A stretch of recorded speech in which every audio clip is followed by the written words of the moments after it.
Microsoft Excel simple sort অনুশীলনী 3 অর্থাৎ assignment 3 প্রশ্নে দেখো বলা রয়েছে কর্মচারীদের রেকর্ডগুলি সবচেয়ে বেশি বয়স্ক কর্মচারী থেকে সবচেয়ে কম বয়স্ক কর্মচারী অনুযায়ী সাজাও। এবার আমি সমস্যাটা সলভ করব। লক্ষ্য করো, প্রথমে আমি ডেটাবেসটা যে কোনো একটা সেল সিলেক্ট করব। তোমরা জানো, এই ধরা যাক এই সেলটাকে সিলেক্ট করে নিলাম। এই যে তোমরা দেখতে পাচ্ছ, এই সেলটাকে আমি সিলেক্ট করে নিলাম। এবার মাউস পয়েন্টার উপরে নিয়ে যাচ্ছি, ট্যাবের ওখানে, এই যে ডেটা ট্যাব, এই যে আমি মাউস পয়েন্টার ঘোরাচ্ছি। এবার আমি ডেটা ট্যাবে ক্লিক করব। এই ক্লিক করলাম, অর্থাৎ ডেটা ট্যাব অ্যাক্টিভেট করে নিলাম। এবার মাউস পয়েন্টার নিয়ে যাচ্ছি আমি সর্ট অপশনটার উপর। এই যে মাউস পয়েন্টার ঘোরাচ্ছি, তোমরা জানো এই সর্ট অপশানে এবার আমি ক্লিক করব। এই ক্লিক করলাম, সঙ্গে সঙ্গে সর্ট নামক ডায়লগ বক্সটা খুলে গেছে বা উইন্ডোটা খুলে গেছে। আমি এবার এই যে সর্ট বাই অপশান যেটা রয়েছে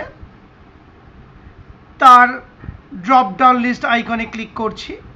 এই যে ড্রপ ডাউন লিস্ট আইকন দেখতে পাচ্ছ, এই ক্লিক করলাম।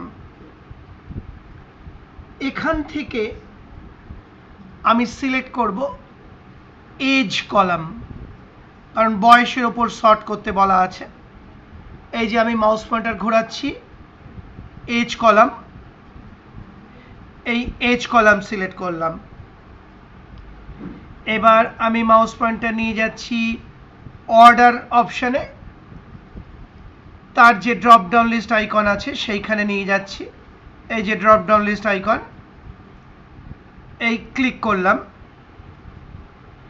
এবার এখানে তোমাকে সিলেক্ট করতে হবে লার্জেস্ট টু স্মলেস্ট, এই অপশানটা। এই যে লার্জেস্ট টু স্মলেস্ট, কারণ বলেছে সবচেয়ে বেশি বয়স্ক কর্মচারী থেকে সবচেয়ে কম বয়স্ক কর্মচারী অনুযায়ী সাজাতে। সেই জন্য আমি সিলেক্ট করছি লার্জেস্ট টু স্মলেস্ট, মানে সবচেয়ে বেশি থেকে সবচেয়ে কম। এই সিলেক্ট করলাম। তাহলে কি দাঁড়ালো, sort by age, sort on values, অর্থাৎ ডেটা ভ্যালুগুলোর ওপর সর্ট হবে। অর্ডার লার্জেস্ট টু স্মলেস্ট, অর্থাৎ সবচেয়ে বেশি ভ্যালু থেকে সবচেয়ে কম ভ্যালু অনুযায়ী। এবার ওকে বাটনে ক্লিক করব। লক্ষ্য করো, এই যে ওকে বাটন, আমি মাউস পয়েন্টার ঘোরাচ্ছি ওকে বাটনের ওপর, এই ক্লিক করলাম। এবার তোমরা এজ কলামটার দিকে দেখো, আমি হাইলাইট করে দিলাম।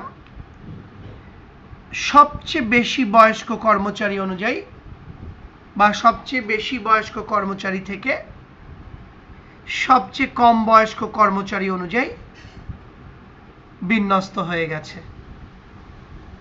55, 53, 50, 45, 45, 44, এই করতে করতে সবচেয়ে কম 25 গিয়ে শেষ হয়েছে। তার মানে লার্জেস্ট এজ থেকে স্মলেস্ট এজ অনুযায়ী সজ্জিত হয়ে গেছে বা বিন্যাস হয়ে গেছে। সেই অনুযায়ী বাকি সমস্ত এমপ্লয়ীদের রেকর্ডও সজ্জিত হয়ে গেছে। আশা করি বুঝতে পারলে। সেই সঙ্গে আমার এই ভিডিওটি অর্থাৎ সিম্পল সর্ট অ্যাসাইনমেন্ট 3 বা অনুশীলনী 3 দেখিয়ে ভিডিওটি শেষ হলো।